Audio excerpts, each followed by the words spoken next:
தொழிற்சங்கம் என்பது ஒரு எம்ப்ளாய்மெண்ட் எக்ஸ்சேஞ்ச் மாதிரி நடத்த முடியாது. எம்ப்ளாய்மெண்ட் எக்ஸ்சேஞ்ச் மாதிரி இருக்குதோ ஐயப்பாடு எங்களுக்கு இருக்கு. ஏன்னா சந்தா கட்டிட்டே டிரான்ஸ்பர் வாங்கி கொடுத்துருவாங்க, சந்தா கட்டே வேலை வாங்கி கொடுத்துருவாங்க. நம்மாட்ட ஏஐ மேல தோல் மேல கை போட்டு ஏஐ கூட்டாளி. இந்த ஏஐ கூட்டாளி தான் ரொம்ப ரொம்ப டேஞ்சர். அதிகாரிகள் கூட்டாளி வச்சிருக்கீங்கன்னா ரொம்ப ரிஸ்க். ஆக தோழர்களே, மின்சார வாரியத்தில் இந்த ஊதிய ஒப்பந்தம் என்பது பல அதிகாரிகள் சொல்றாங்க, அநேகமா இதுதான் கடைசி. சட்டங்கள் அப்படி இருக்குன்றாங்க. ஊதியர் முடிஞ்ச பிறகு எல்லா அதிகாரிகளை பார்த்து சால போட போனோம், மரியாதை செலுத்த போனோம். அப்போ 2 அதிகாரிகள் சொன்னாங்க, நீங்கள் மட்டும் சீட்டு மட்டும் இல்லை என்று சொன்னால் இந்த ஊதிய உயர்வு மின்சார வாரிய தொழில் கிடைக்கவே கிடைக்காது.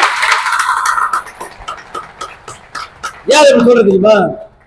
எலெக்ஷன் முடிஞ்சிச்சா எந்த ஆட்சி வந்தாலும் இன்னொரு 6 மாசம் எடுத்துப்பாங்க. எந்த ஆட்சி வந்தாலும் ஒரு 6 மாசம் எடுத்துப்பாங்க.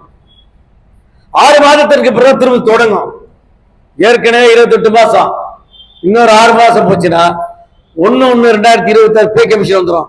பே கமிஷன் சேர்த்து பேசலாம். இந்த ஊதிய வரை காலி பண்ணிருப்பாங்க. போன செட்டில்மெண்ட் 6 மாசம் முன்னாடி தான் போட்டு சொன்ன மாதிரி. ஆக தோழர்களே, ஆபத்தான நிலைமை இது. தெரிஞ்சுக்காம ஒரு தொழிற்சங்க தலைவர் என்ன அவசரம் இப்போது ஊதியம் இருக்கு, ஆப்டர் எலெக்ஷன் பேசினா போச்சுன்னு கூட சொன்னார் ஒருத்தர். நாகரிகம் கருதி பேர் சொல்லுங்க தோழர்களே. இப்படி மிக மிக மிக ட்விஸ்ட் அண்ட் டர்ன் நடந்துதான் அந்த ஊதிய ஒப்பந்தம் நிறைவேறிருக்கு. இந்த ஊதிய உறவு காசு வாங்கிட்டோம், இல்ல புதுசா காசு வாங்கியாச்சுல, புதுசா வாங்கியாச்சா, புதுசா வாங்கியாச்சுல, அது ஆட்டோமேட்டிக்கா பேங்க் அக்கௌண்ட்ல போயிடுது. இந்த காசோட அருமை எப்ப தெரியும்? இந்த கையில வாங்கினீங்கன்னா தெரியும். இந்த கையில வாங்கி கத்து அந்த பணத்தை பிடிச்சி பார்த்தீங்கன்னா அது அருமை தெரியும். ஏன் தெரியுமா? அப்பதான் அந்த பணத்தை வாங்கி கொடுத்துற வலிய வேதனையுமே புரியும்.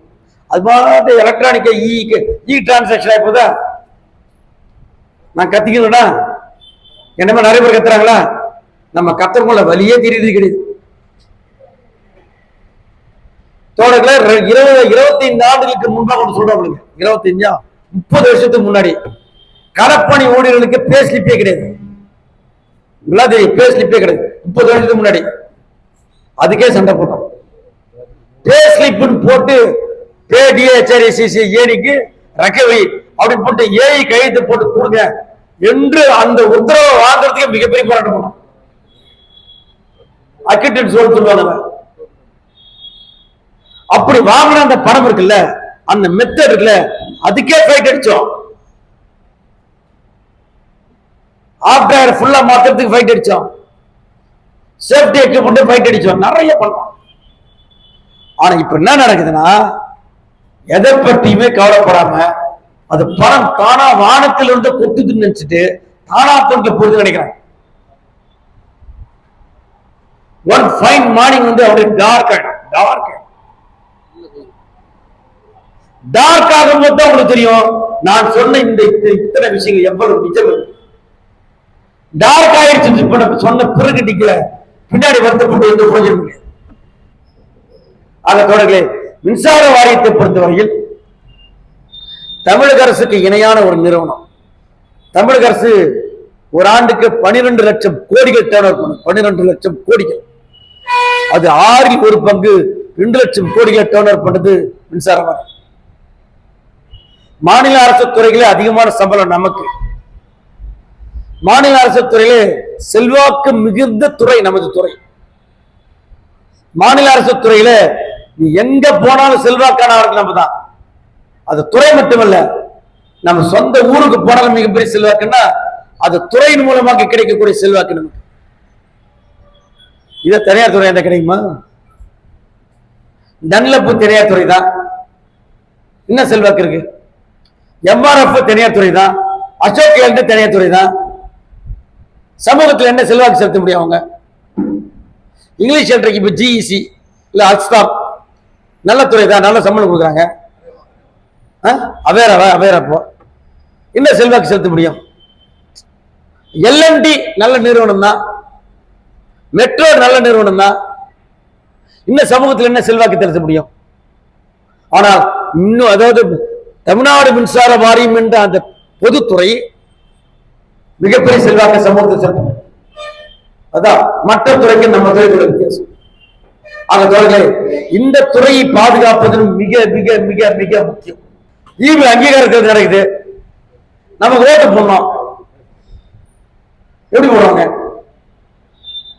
நீங்க வலிமையா இருந்தா போடுவாங்க, நீங்க ஸ்ட்ராங்கா இருந்தா போடுவாங்க. இந்த குதிரை வேகமா ஓடுறா போடுவாங்க. நீங்க நொண்டி குதிரை தான் போட மாட்டாங்க, சப்பானி குதிரை போட மாட்டாங்க. எழுதி வச்சு. இது மனித இயல்பு. இந்த மனித இயல்பை புரிந்து கொடுத்து நம்ம சங்க நடவடிக்கை பண்ணணும்.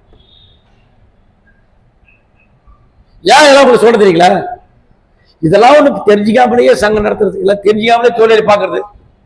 காசு கூட காசு கூட காசு கூட காசு கூட காசு கூட சந்தா கூட சந்தா கூட வாங்கிட்டு போயிடாரு. அவ்வளவுதான், காசு வாங்கிட்டே வேலை முடிஞ்சு போச்சு. அது சந்தா சொல்றேன். சந்தா என்பது தொழிலாளிக்கும் தொழிற்சங்கத்துக்கு உறவு, பால் மாதிரி லிங்க். இது ஆனா அது மட்டுமா? சந்தா மட்டுமா? அந்த சந்தா கொடுக்கின்ற தொழிலாளிக்கான மனித வளம் இருக்கு. அவர்கிட்ட என்னென்ன மனித வளம் இருக்கு, அவர்கிட்ட என்ன திறமை இருக்கு, ஆற்றல் இருக்கு, அறிவு இருக்கு. அந்த அறிவை தொழிற்சங்கம் பயன்படுத்துதா? பெண் ஊழியர்கள் மத்தியில் இருக்கக்கூடிய அறிவையும் ஆற்றலையும் திறமை நம்ம பயன்படுத்துறோமா? பயன்படுத்தணும். அப்படி பயன்படுத்தினா நான் கூட நம்ம சங்கம். அதை பயன்படுத்தாம வெறும் பணமாக மட்டும் நீங்க பாத்தீங்கன்னா, வெறும் 300 ரூபாய் சந்தா மட்டும் பாத்தீங்கன்னா, வேற 2000 ரூபாய் டொனேஷன் மட்டும் பாத்தீங்கன்னா, அது பணம் தான். நமக்கும் அவருக்கு எந்த உறவும் கிடையாதுங்க. பண உறவு தான். பண உறவு என்பது வணிக உறவு. வணிக உறவு தொழிற்சங்க உறவாக மாறும். நம்ம சிஇடி சங்கத்தில் சொல்றேன், மற்றது எப்படி சிஇடி தொழிற்சங்கம் சொல்லுது, ஊழியரிடம் பெறக்கூடிய சந்தா என்பது அவரை பேணி பாதுகாப்பது, அவருக்கான அனைத்து விஷயங்களும் சங்கம் செய்வது, அவர் சங்கத்தோடு நெருங்கி இருப்பது, அவருடைய மனித வளத்தை சங்கத்துக்கு பயன்படுத்துவது, இயக்கங்களில் போராட்டங்களில் ஈடுபடுத்துவது, அரசியல் படுத்துவது, நிறுவனத்தை பாதுகாப்பது என்ற எண்ணற்ற பல வேலைகளை அவரை செய்ய வைப்பது. இது சங்கத்தோட வேலை, அவருடைய வேலை. இது நாம் செய்யறோமா இல்லையான்னு உங்க மனசாட்சிக்கு நினைக்கிறேன். இந்த விசாரணை வாரியத்தில் ஊதிய உரை பெற்றுக் கொடுப்பதற்காக நாம் எடுத்த நடவடிக்கை என்பதை நிர்வாகம் அங்கீகரித்திருக்கு. நிர்வாகத்தில் உயர்மட்ட அதிகாரிகள் அங்கீகரித்திருக்கிறார். மின் மட்டங்களில் இருக்கக்கூடிய டிரான்ஸ்கோர் இருக்கக்கூடிய தெருமல் இருக்கக்கூடிய உயர் அதிகாரிகள் பொறியாளர் அங்கீகரித்திருக்கிறார். நாம் இல்லை என்றால் இந்த ஊதிய உரை இல்லை என்பது யதார்த்தம், நிஜம் என்பதை ஏற்றுக்கொண்டிருக்கிறார். அதனால்தான் நாம் எங்க போய் சென்று டொனேஷன் கேட்டாலும் 5000 10,000 என்ற முகம் சுளிக்காமல் கொடுக்கிறார்கள். எல்லாம் கொடுப்பாங்களா? சாத்தியம் கிடையாது. நமக்கு கொடுக்குறாங்கன்னா இதுதான் காரணம். ஆக தோழர்களே, இதை நான் ஓங்கி சொல்றீங்களா? இதன் மூலமாக மிகப்பெரிய விஷயங்கள் எதிர்காலத்தில் நடக்க போராட்டங்களில் எத்தனை தொழிற்சங்கங்கள் களத்தில் இறங்கினாங்க, இறங்கல என்பதை நீங்க கண்கூட எதிர்காலத்தை பார்க்க போறீங்க. தொழிலாளிகளை பாதுகாக்கின்ற தொழிற்சங்கம் எது என்பதை எதிர்கால போராட்டங்கள் தீர்மானிக்க போகிறது. நீங்க கண்கூட பார்க்க போறீங்க. யார் விலகி ஓடப் போகிறார்கள் என்பதை நீங்க பார்க்க தான் போறீங்க. யார் இந்த கடைசிவர்கள் இந்த போராட்ட களத்தில் நின்று மின்சார வாரியத்தை பாதுகாத்து தொழிலாளிகளை பாதுகாக்கின்ற போராட்டத்தை நிற்க போகிறார்கள், இறுதி வரை நிற்க போகிறார்கள் என்பதை நீங்க பார்க்க தான் போறீங்க. அப்போ யார் நிற்பார்கள் என்பது உங்களுக்கு தெரியும். நிற்கின்றவர்கள் வலிமையாக கிடையாது. அதான் பாயிண்ட். மின்சார வாரியத்தில் ஒவ்வொரு காலகட்டத்திலும் ஒப்பந்த ஊழியர் பணிநிறுத்தமாக இருந்தாலும் சரி, அகில இந்திய வேலை நிறுத்தமாக இருந்தாலும் சரி, அதிகாரிகளுடைய அடக்குமுறைக்கு எதிராக நமது போராட்டங்களாக இருந்தாலும் சரி, எல்லாவற்றுக்கும் எதிராக நின்று போராடியது சிஐடி என்ற ஒரே அமைப்பு. ஞாபகம், ஒரே அமைப்பு.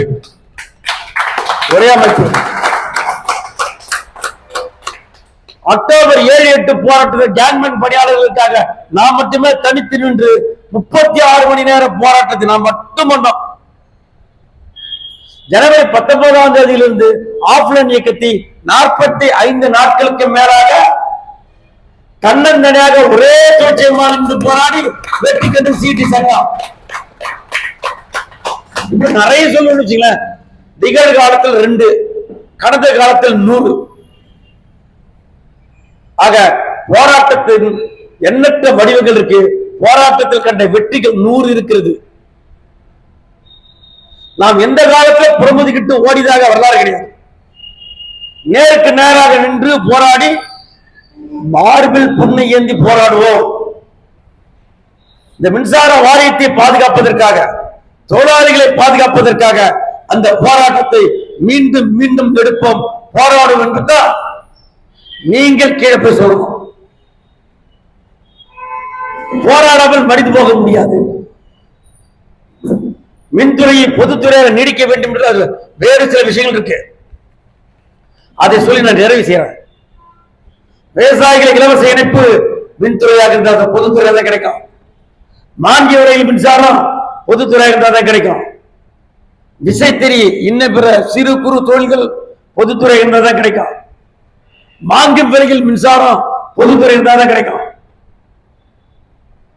மின்சாரம் என்பது பண்டமாக கமாடிட்டியாக மாற்றப்பட்டால், மார்க்கெட்டில் விற்கப்பட்டால் அந்த மின்சாரத்தை ஏழை எளிய மக்களால் வாங்க முடியாது. வாங்க முடியாத போகின்ற பொழுது மக்கள் மத்தியில் மிகப்பெரிய பிரச்சனை வரும், அரசியலில் குழப்பம் வரும். அது மிகப்பெரிய விஷயம் பின்னடைச்சுங்க. அதனால்தான் நான் சொல்றோம், மின்சார வாரியத்தை பொதுத்துறையாக நீடிக்க வேண்டும். பொதுத்துறையாக நீடிக்க வேண்டிய அந்த பணியை, அந்த போராட்டத்தை மின்னுடைய மத்தியம் தொடர்ந்து செய்திட வேண்டும். அதற்கு செங்கல்பட்டு மின்வெட்டத்தில் இருக்கக்கூடிய நமது தொழிலாளர்கள், உறுப்பினர் அல்லாதவர்கள், பெண் தோழர்கள் உட்பட அனைவரும் இணைந்து ஒன்றாக இருந்து சங்கத்தை வலுப்படுத்த வேண்டும், வலிமைப்படுத்த வேண்டும் என்று கூறி எனது வார்த்தைகளை நிறைவு செய்கிறேன்.